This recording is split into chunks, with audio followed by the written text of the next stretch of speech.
Hello, my name is David Baker, and I'm running to be mayor in Maury County.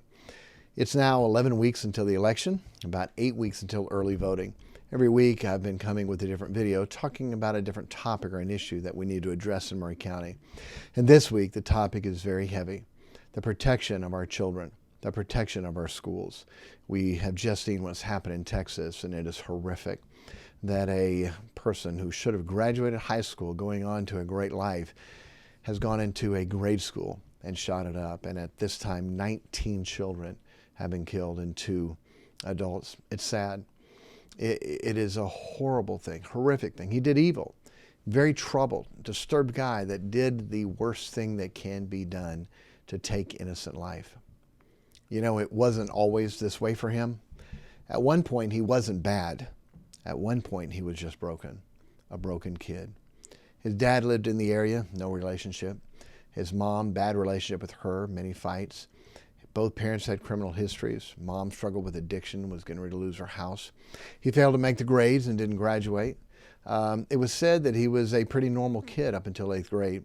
His best friend from that period, Stephen Garcia, said he was the nicest and shyest kid who just needed to break out of his shell. Then he was bullied for stuttering and having a lisp. His classmates called him gay slurs. His friends said he would get bullied hard, like bullied by a lot of people, over social media, over gaming, over everything. They picked on him for his hair, and he changed it to fit in, and he went into a very dark place. And now he's dead, and so many others are. So what's the answer? What do we do? All the pundits and every social media post and every story in the radio and TV, everyone's going to be talking about it. What do we do? Tighten up the schools, harden them up, put more security there? Okay, sure. Metal detectors? Okay, all right. More security, police, deputies there? Okay. Make sure people who aren't stable cannot get guns. Make sure they can't get guns. Yes, sure. Take away the guns. Get rid of the Second Amendment. No, that's constitutional. Can't do that. And if we did, only the bad people would have guns. And then the disturbed, if they couldn't get a gun, would use a bomb or a knife or something. We need to take a step back and realize that we should have helped him before he turned bad, when he was just broken, when he was hurting. What happened to him? What could have been done to help him?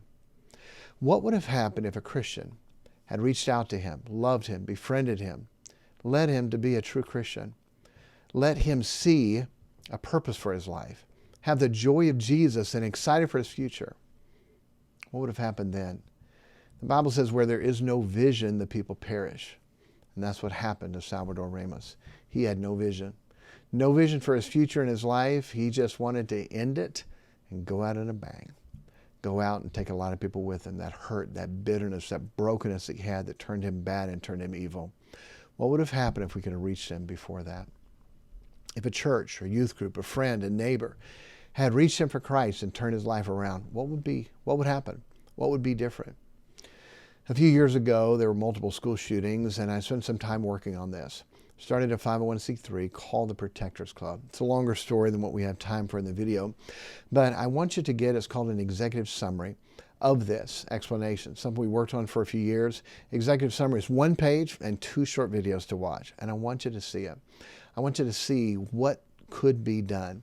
Basically, what it entails is starting a Christian club in every school, starting with the football team. Can you have a Christian club in the school? Absolutely. According to the 1984 Equal Access Act, as long as it's voluntary and as long as you have a teacher or a coach sponsor, you can have that. Get with the football team and say, hey, how many of you guys would like to be a part of a Christian club to help protect our school? Hey, listen in, see what you think. The football team is already taught to be the protectors on the field. They protect that ball. Boy, they do all that training to make sure you don't fumble that ball. They protect their quarterback, keep their quarterback from getting sacked. That's a big deal. Protect the weak side, that blind side. They're already taught that. What if we helped them to be the protectors inside the school? Well, what are they supposed to do? Guard it, have guns? No. Proverbs 31 is Solomon's mother teaching him, and she's told him, son, open your mouth, plead the cause for the poor and the needy. Say something. Open your mouth. Here's someone being bullied. 2 football players walk over and say, hey man, leave him alone. What are you going to do about it? Nothing. Just leave him alone. Hey, man, why don't you come with us? Hey, why don't you sit at lunch with us? Why don't you eat at the football table today? What? Eat with the varsity football team? Really? Wow, okay. Now he's got friends. Now he's accepted. Now he feels loved. Now you lead him to Christ and help him to see a future and purpose and vision for his life. Guess what? If that happens, he has a vision. He has a purpose for his life. And a school shooting? No way. You helped a child, a young person, a teenager who's broken, who's hurt, whose family relationships aren't good, and he sees no future for his life, and he's down, discouraged, and he gets into a dark place, and he doesn't know what to do. I promise you, the light of Christ can fix that, and we are to be that light. If I am so privileged to be the mayor for Maury County, that is one of the first things that I want to do. I'm not over the schools, but I would use the influence to talk to the teachers and talk to the school and talk to the coaches and see if we could get a Protectors Club in every school. For the grade school, bullying starts there. You take the oldest grade that's there, whether it's 4th grade or 5th grade, and you talk to them and say, all right, you guys are it. You're the protectors for the school, and here's what you do, and here's how you do it. Never fight. Just open your mouth. Plead the cause for the poor and the needy. That's what we're supposed to do.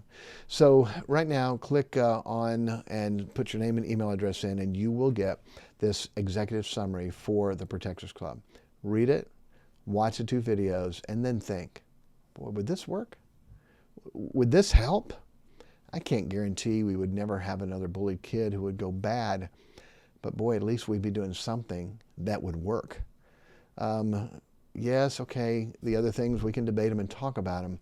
Why don't we actually do something to help that kid before he turns bad while he's just broken? If you do the study, and I have, and look at every school shooting that's out there, almost everyone is a beat up, bullied, hurt, broken, messed with kid. What could we do if we could help them?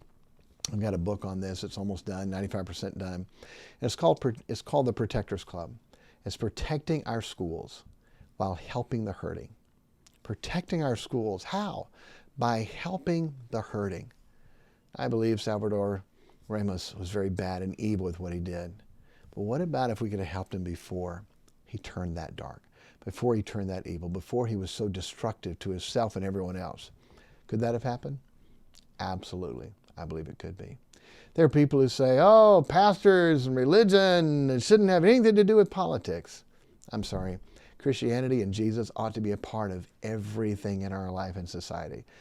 And Jesus and Salvador Ramos, a love and a purpose and a joy that Jesus could have given him, we wouldn't have the problem that we have. I believe that's the answer. If you don't believe in God, you don't believe in Jesus, that's fine. I'd love to hear what your answer is. But I believe this would change his life and fix those problems.